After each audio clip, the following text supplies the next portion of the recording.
Everyone, please can we get started? Would everyone switch their phones off, please? And also, could I remind you that we are on film, we are being recorded.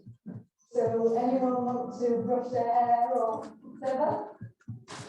First of all, this morning, I'd like to welcome Bernie from the Shame Centre. She's going to give us a brief 10-minute chat about Seamus Heaney, etc. Thank you, Bernie. Thank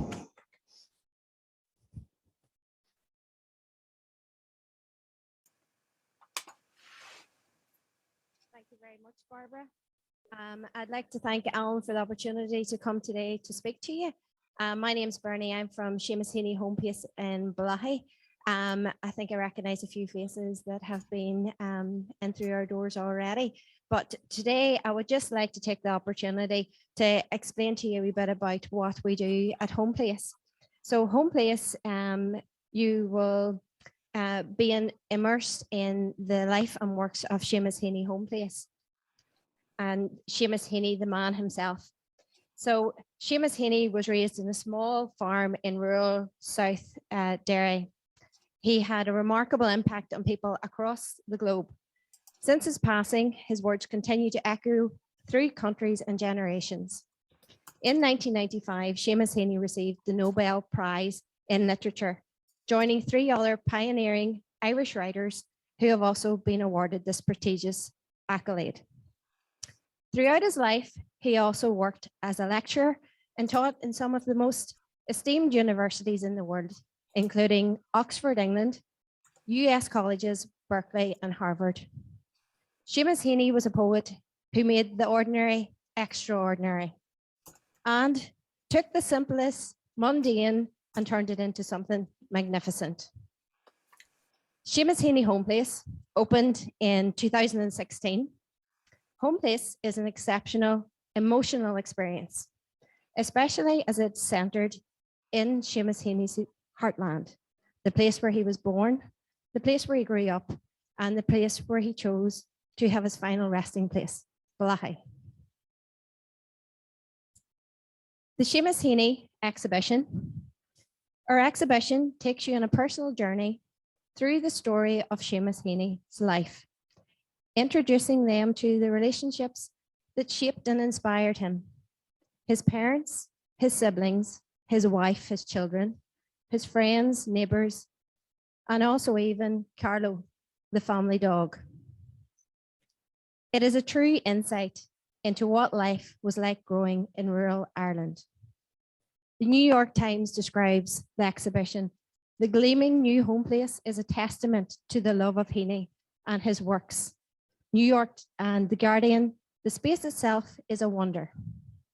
So when groups such as yourselves or individuals arrive at Seamus Heaney Home Place, you will be greeted by one of our visitor experience guides. When you arrive, you will be given an audio device. This audio device is unique that it holds only recordings recorded by Seamus Heaney himself. So all his poems, as you go through the exhibition, you can listen to on this device and hear Seamus reciting them himself. Throughout the exhibition, it's self-guided, so it usually takes an hour to an hour and a half to complete, but you will have a visitor experience guide who will be there to guide you and answer any questions that you have. For groups, we also have catering facilities on site. We have accessibility to both levels and easy access and toilets on both floors as well. So we try to cater for everything whenever you arrive and for all your needs. Seamus Heaney Home Place has also been elaborated on so that we now also have an sensory garden at the rear of the facility, which is called the backyard. The sensory garden also incorporates poems from Heaney works, and on the listening device, you can also listen to these poems while you're out in the sensory garden. As well, we have developed open ground, which are 6 new Heaney sites throughout the locality. One at the Strand at Loch Beg, which is a lovely walk for anybody that likes the outdoors. It's about a 10-minute walk and the terrain is not too rough, so it suits abilities. We have the Turf Man in Balahi. We have the alleyway in Macrofelt, the Moyola River as well, and the eel fishery at Tomb Ridge. And when you go to each of these sites as well, you can expect a podium, and there's touch panels where you can listen to Heaney reciting poems at each of these sites as well. So that's the overall experience for Seamus Heaney Home Place. Does anybody have any questions that they would like to ask about the facility? Pardon? Yes, we have group rates, and we also have senior citizen rates of £4.50. Yes, we have a car park. We have car parks on both levels. Our facility is split level, and we also have coach parking so that we have coach drop off and pick up points as well. Has any questions? If you could just raise your hand, and we have a trained athlete at the back who can run around with a microphone. Here he comes now.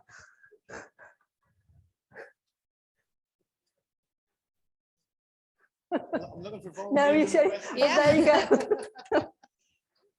No, no.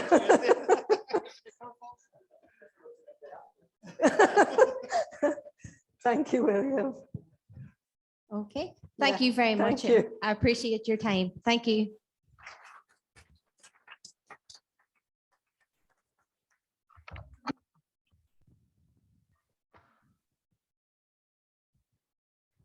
Thank you so much, Bernie. We all enjoyed that.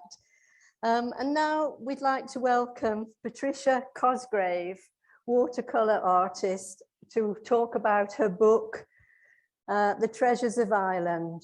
I believe she studied art in Brisbane and she's recently back home. So welcome, Patricia. Good afternoon, everybody. Thank you. Okay, first of all, thank you very much for taking your time to come here today. It's much appreciated. For those of you who don't know, I used to live in Australia. I've been there for 30 years, but I've always come backwards and forwards, and I was studying art privately at a fine art school in Brisbane, and I wanted to learn how to use pastels. And I went to the National Museum about 20 years ago in Dublin, and accidentally went into the gold room, which was the last room. And I was absolutely mesmerized by the Irish treasures there and everything around. And I decided I'd like to paint them. So I took my camera the next weekend and went in to start taking photographs, and was jumped upon by 6 security guards who said, "You're not allowed to do this," and blah, blah, blah. So I had 2 more days left in Ireland, and I said, "So what do I have to do to get permission?" And they said, "You'll never get permission. You could write to such and such a minister, but it's not going to happen." So I'd had kind of an experience in the room. So I said, "Is there a curator in the building?" And they said, "Oh, this woman's a dragon. She'll not come down. She won't talk to anybody." So I said, "Look, the worst she can say is no." And eventually one of the older guys rang her, and much to everybody's surprise, she came down, and she was the loveliest lady. And she asked me why I wanted to do it, to paint the treasures. And I explained to her why. I said, "We have actual treasure here that I've really never heard about in my life. And I've never heard anybody say when they go to Dublin, 'Have you seen the treasures in the National Museum?'" And she just grabbed the tallest security guard and she said, "Take her wherever she wants to go and let her photograph whatever she wants." And she disappeared. I've never seen her since.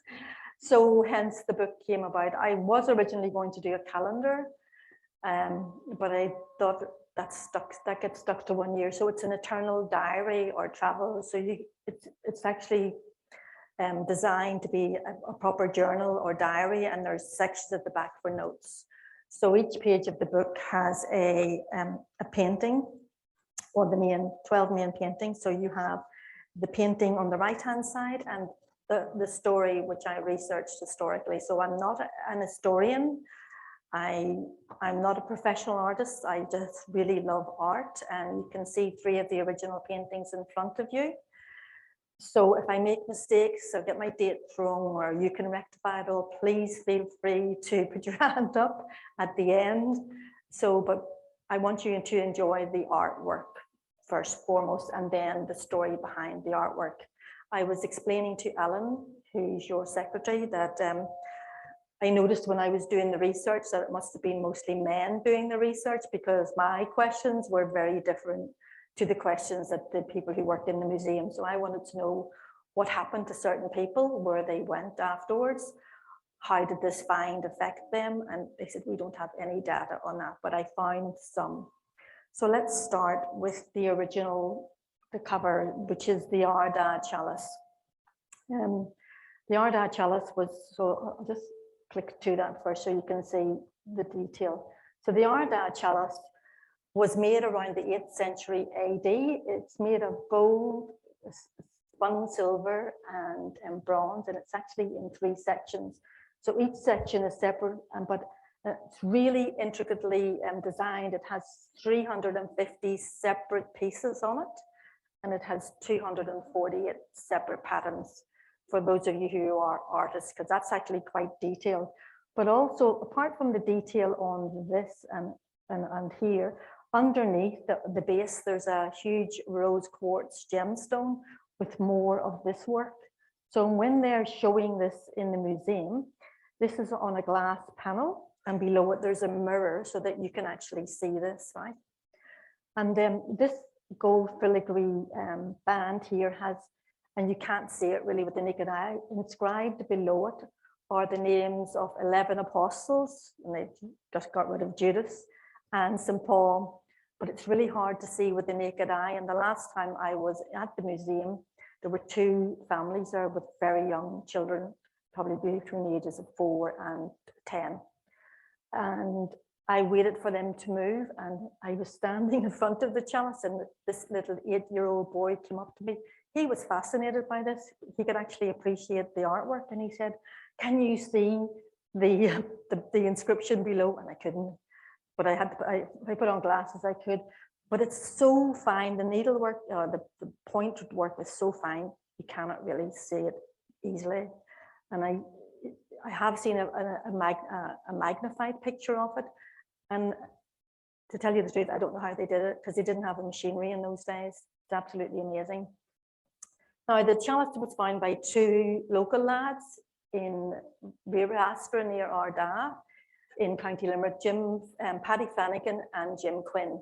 They were digging for potatoes. They were digging potatoes up. And I believe it was I believe it was Paddy Flanagan who found it, because Jim Quinn's mother was renting the field from the local Sisters of Mercy. They found a hoard, and I'll show you the full hoard that was found. There's, this was what was found. There were 4 penannular brooches, another vessel, and the actual Ardagh chalice. So it was quite a large hoard. Jim Quinn's mother then sold the hoard to the local bishop, George Butler, and George Butler then later sold it for £500, like within the year. So that was very astute of him. But Paddy Flanagan and Jim Quinn fell out over this, because they couldn't. Jim Quinn said that they both found it, and I'm assuming that Paddy did find it. So Paddy Flanagan ended up in a pauper's grave in Newcastle West, and Jim Quinn actually ended up in Australia, in Melbourne. He died in 1934, and he's buried at Faulkner Memorial Park in Melbourne. I don't know how he got there, so if anybody knows the story behind Jim Quinn going to Australia, I would be very interested to hear. So this is just the first one that really fascinated me. This is a Eucharistic vessel. So during the masses in the olden days, they would have put the wine into this vessel. If anybody doesn't know what a Eucharistic vessel is. A friend of mine was looking at it. She's a Gaelic player, and she thought it was a Sam Maguire cup. So I did a bit of research, and apparently it was modeled on the Ardagh chalice. It doesn't have all the detail, but it's like a copy, a silver copy of it. And as you can see, it would cost £300 to make that. The Ardagh chalice is priceless. So let's look at another piece of work. Okay, this is the Kavanagh Charter horn. I think this is absolutely gorgeous when you see it, and it's on display at the National Museum of Ireland as well. It's from around the 12th century AD, but in the 15th century, these legs were added, and this band. It was made by a man called Tigran O'Lavin. In the olden days, the kings and people, and the royalty and the chieftains and people of high status would have separate horns with their own designs put on it. It was a symbol of status back then. And they were also used previously as hunting horns. And this one is made of elephant ivory. Sorry about that. I mean, I used to work in Belfast, so I don't really like the idea of that, but it was made of elephant ivory. It is in extremely good condition. It was given to the National Museum of Ireland by a member of the Kavanagh family. He was a descendant of one of the kings of Leinster. His name there is King Dermot McMurdo of Leinster. And it's been on display there ever since. So you can actually see these pieces of work today if you want to. Book of Kells, everybody knows about the Book of Kells. So, but it's very interesting to find out little snippets of information that have never been written down. So the Book of Kells is on display at Trinity College Dublin. They've put it on in a new showcase since last year, actually. It's in a huge glass display cabinet, which goes from floor to ceiling, nearly. And it's on its own in the room with one security guard. They believe it was started in Iona, Scotland, and then it was completed in Kells in Ireland. It was taken to Kells because of the Viking raids in Britain at the time. And then whenever Cromwell was plundering in 1654, it was then moved to Dublin, and it was given to Trinity College in this century. An interesting piece of information that I found out from the security guard was it was originally in a shrine box made of gold and jewels, and had been stolen, and it had been the gold and the jewels, everything had been melted down and sold, but they returned the book to the church anonymously because it was such a holy work. This Book of Kells is very different to other illuminated books that you will see because it's such a holy piece of work. It's the 4 Gospels written in Latin and part of John's Gospel. It was written by 4 scribes, apparently, and 3 different artists, but the artists were all teenage artists, and they were only allowed to paint in daylight. Other books we were allowed to use candlelight, but this was so revered. So they had young men, young monks who had perfect eyesight, almost perfect eyesight doing it. This is one of the major examples, modernized a little bit. A lot of the book has capital letters done in this. You'll see this knot work in these beast-like illustrations, and so you'll have part human and part fish, lots of different animals. Most of you would have seen the Book of Kells in Trinity College, yes? Yeah. You can ask questions afterwards if you like. And the next one, this is a huge cauldron. Has anybody ever seen this in the National Museum? I couldn't really put my arms around it. It's so big. It was found in Clones in Monaghan in 1933. It's made of poplar. It originally had 2 handles, but in the moving, it was from the bog. One of the handles was destroyed, so you can only see the one at the moment. In the olden days, cauldrons were kind of sinister. They had this sinister aspect to them. Like if you look at plays like Macbeth and you look at Disney stories, the cauldrons were for magic potions and spells. It was hidden in the bog because apparently in the old days, bogs had this sinister attachment to them. People thought that it was a place where the dead and the living came together. so it was safe to hide precious objects or treasured objects in a bog. The most famous cauldron in Ireland is the one that was used by the god Dagda. I'm not sure if anybody's heard of Dagda. And it was used for feeding his armies and also for healing. And also it was meant to have properties where it could bring back the dead. Now this is all myth and legend. Cauldrons have always been surrounded in myth and legend.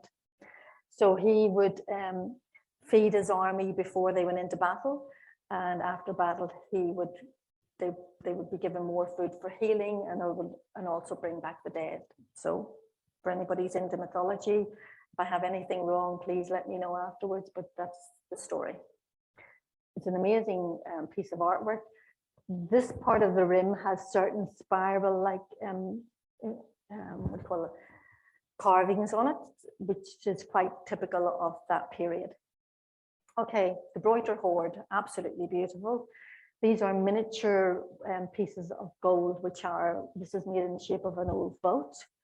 This is a famous torque bracelet and this little gold vessel. Now there were several other pieces that were found with it. If you can see, there was 2 gold chains, 2 twisted gold torque necklaces, and the bracelet which you see here. They believe that it was an offering to the sea god, and his name's Manon MacLear, and it was found in 1896 by Thomas Nichol and James Morrow. Everything that was found was not on display because when they found the treasures, they were in silt and there were shells and stuff around it, and they were washing it, and some of the gold fell down the drain as they were washing it. It was really soft gold, but they're all quite miniature. And again, I would like to hear some more stories about that if anybody knows. But they are very beautiful and quite well known around the world. And as you can see, that's from the 1st century BC. You all know that Broiter's quite near here. It's on the Foyle River, yeah. Okay, this is probably one of my most favorite treasures in Ireland. This is the entrance stone. I've always called it the guardian stone, but it's called the entrance stone. And it's interesting that in primary schools in the south of Ireland, they actually have competitions with young children to see who can, reproduce the patterns on the stone. And this is 5,200 years old, this passage tomb. Supposed to be, it's actually older than the pyramids and Stonehenge. And up until last year, it was the oldest passage tomb that had been found in Ireland. But I believe last year there was another passage tomb that was found near Dingle. No one's allowed to go there yet, and I'm going to see if I can go there and sketch. But they believe that it is 33,000 years old, which is quite a leap. So it's actually built on Pythagoras' theorem, and as you know, on the 21st of December each year, the winter solstice, the sun shines through the rooftop box and lights up the whole inner chamber. And when you go into the inner chamber, has anybody ever been in the inner chamber? Yeah. So when you walk through, these spirals are replicated on the walls in pieces.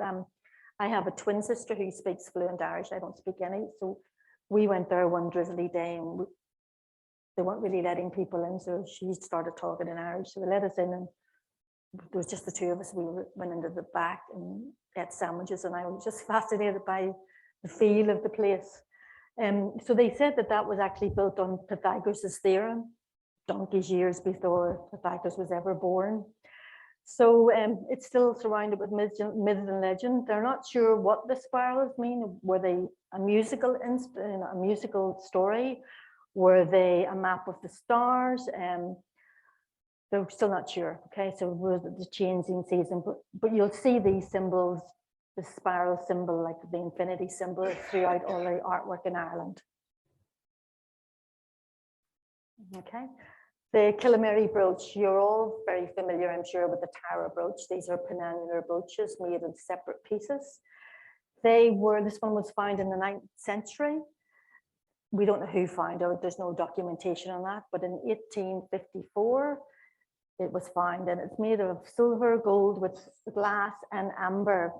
And on the back, it's also very highly decorated as well. They were used by men and women in the 11th, 12th, and 13th centuries. The men used to wear it on their shoulders to hold their cloaks together, and the women across their chest area. And also because of this style here, this actually could have been used as a weapon back in the day. So our modern version would be our keys probably, but they could be used. The actual design is quite like the Tara brooch, which was found in Bettystown, but this one is just simpler, and you'll see modern day versions of that in Irish stores. Okay, so when you have the book, you'll have the picture on the right, but there will be a much larger story on the left hand side.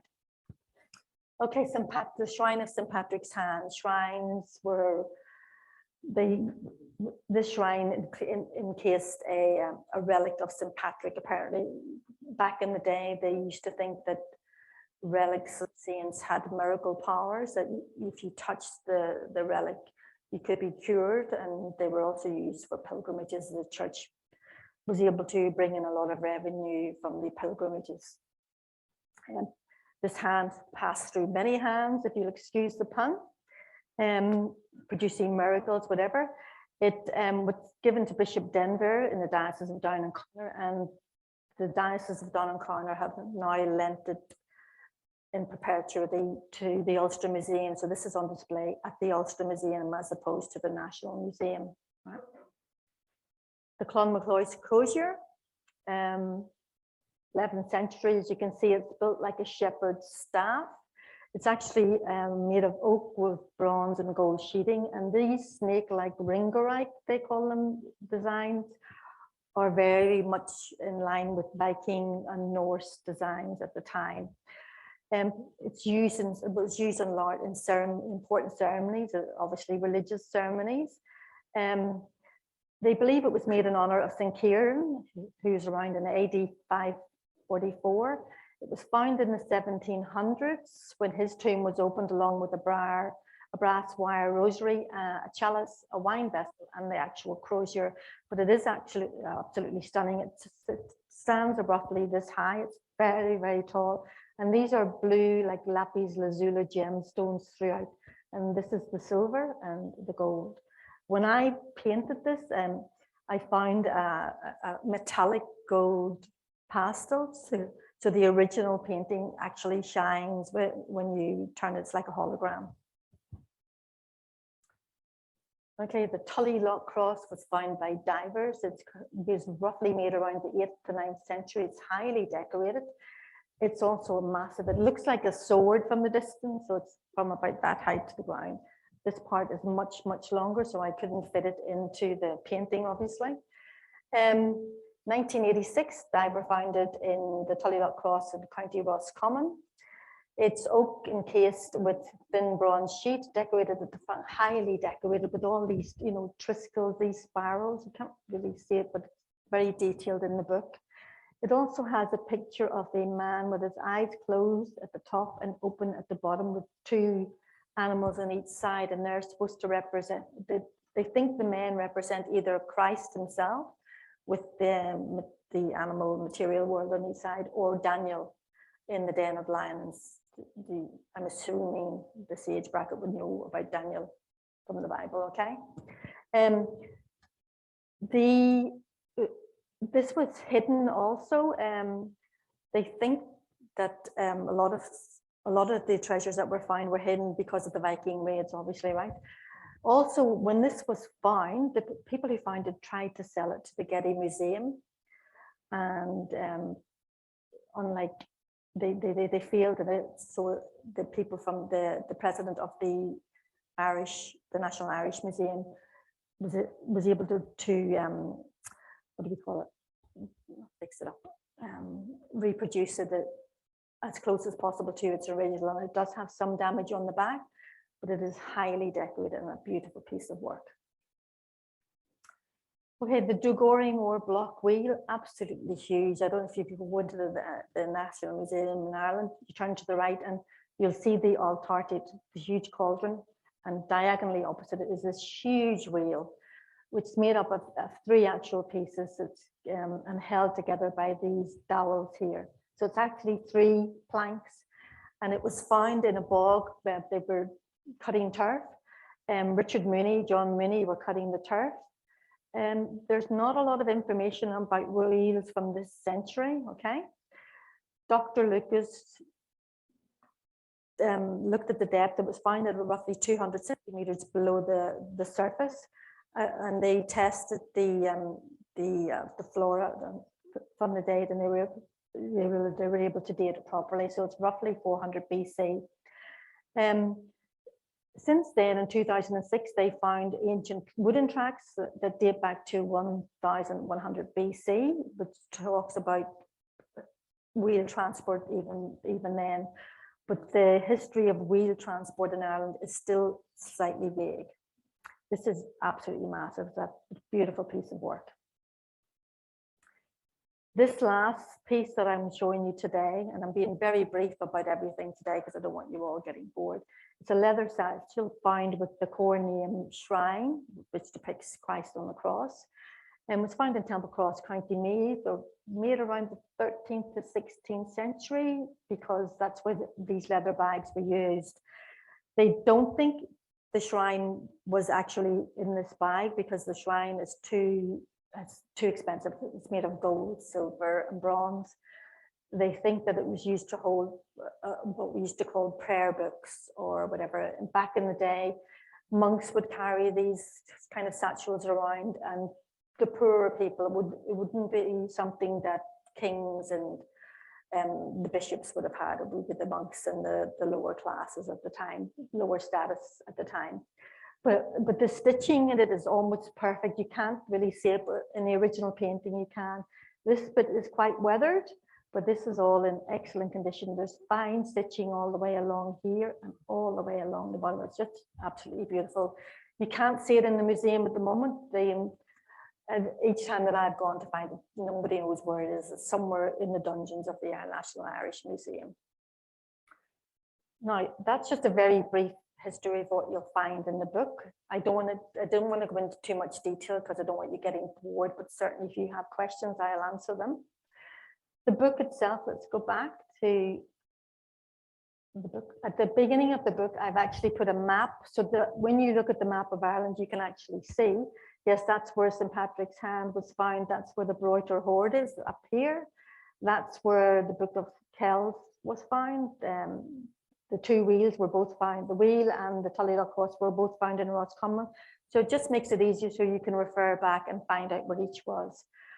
But I also wanted you to note that the book itself, 20% of the profits from the book go to water.org and thorn.org. So water.org provide clean water for lots of communities in developing countries, because there are several million people in the world who don't have access to fresh water every day like we have. And I kind of think we take it for granted sometimes.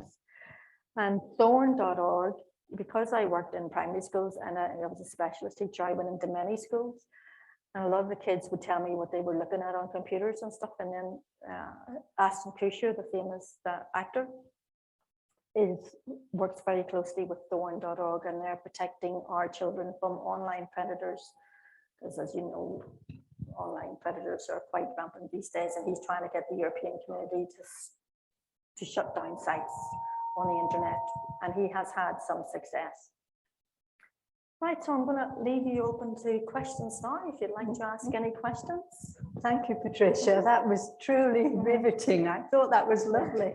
Could have listened to you for a long, long time. Thank you. So any questions now? William's here poised, Yes, with his microphone. Yes. I said I'd keep it to 25 minutes. So, any questions? Come on, does anybody know anything that I don't know? Yeah. Have you a question, Albert, or are you scratching your head? Yes, that lady At the there, back yes. there. Mhm. To know what medium do you paint in? So I paint in watercolor and pastel. So most of these paintings are in pastel. So I've got 3 of them along here today.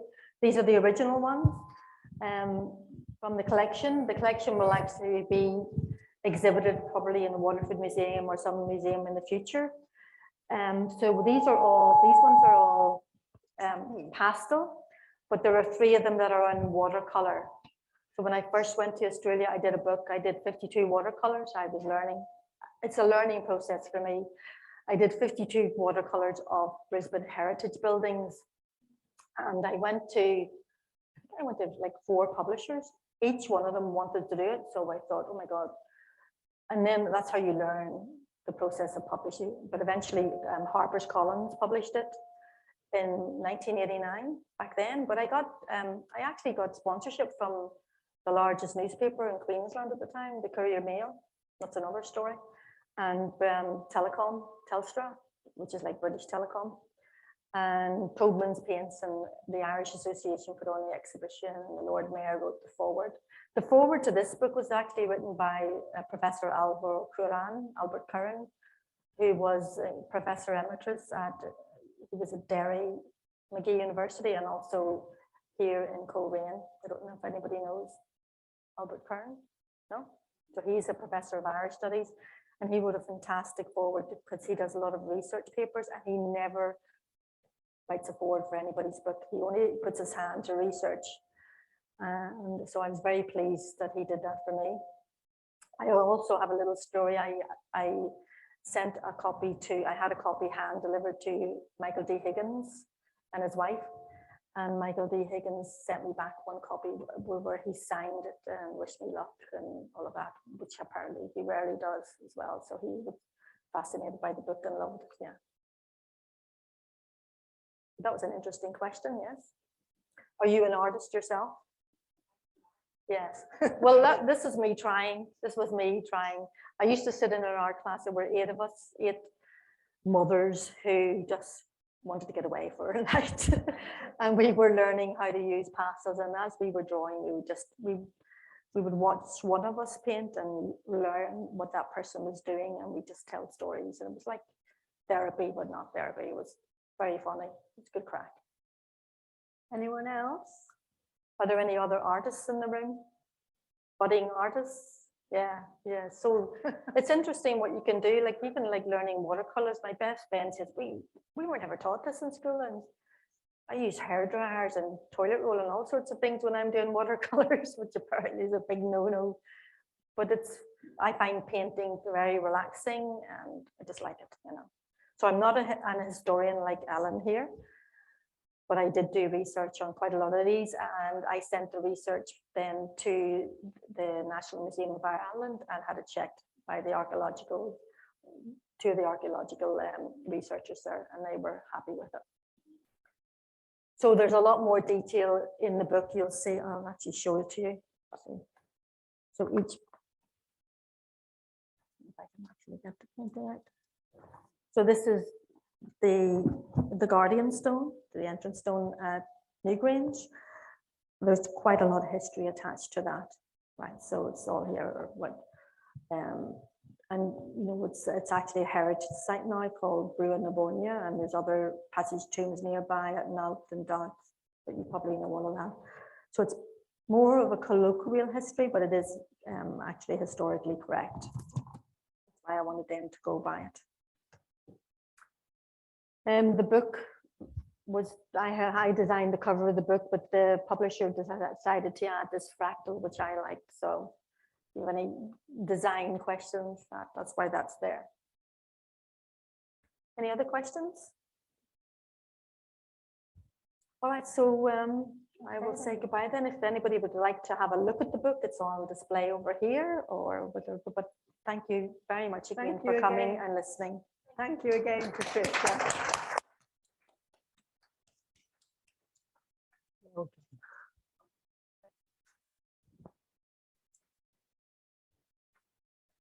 Okay, everyone. Well, as you probably all know better than me, there's no meeting at the beginning of April, but we do have the AGM on the 28th of the month. And please, please, will you all come, because we do need at least 120 people so that we can have the meeting. So the 28th of April, same time here. We're going to have a speaker, but as yet, we're still looking for someone. So if anyone has any ideas, you can let us know. But the 28th of April. Thank you. Oh, and the other thing, at the end of the last meeting, checked the room and I found a very nice foldable black brolly at the back. I've put it on the table in the entrance hall, so if it belongs to anyone, would you like to claim it? Thank you. Thanks, everyone.